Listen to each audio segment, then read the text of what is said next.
Welcome to Borderlands Botany. Today I'm going to be finding the 5 coolest plants in the Arid Badlands. Now there are really only 4 kinds of plants on this map, and you can see them all right in front of me. We've got the shrubs, we've got the cacti, the mushrooms, and these dead trees. Plants are going to have to be ranked based on their unique properties compared to their other counterparts, or any other cool stuff like proximity to mission objectives or drops, fun things like that. It's quite a large bush. Ooh, that one's in the pavement too. Look at that. We got a couple in the pavement though. Certainly diminishes the uniqueness. Little hidden away one. I like that one.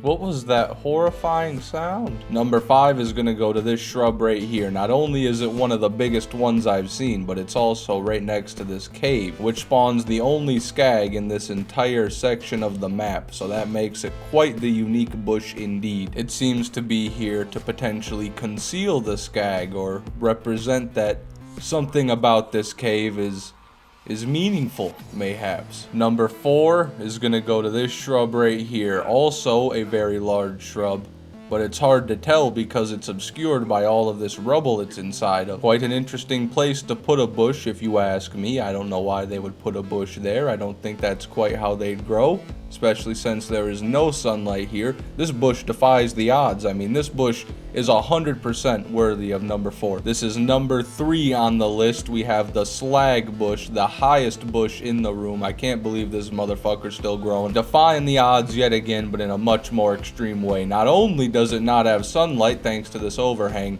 but growing in straight slag waste. This one here also gets a healthy dose of slag, but it's just not as extreme as the other one. Not quite. Doesn't get as much slag. They got the sunlight. You're not going to make the list, buddy. I'm sorry. That's not going to cut it. Number 2 is going to go to this cactus cluster right here. I'm going to count this all as one singular plant. I imagine they're attached at the roots, so this is number 2 right here. It's the largest cacti that I could find. This one's half the size, that one as well half the size, and all the other ones on the map are smaller as well. Nothing compares to this colossus, and for that reason it gets number 2 on the list.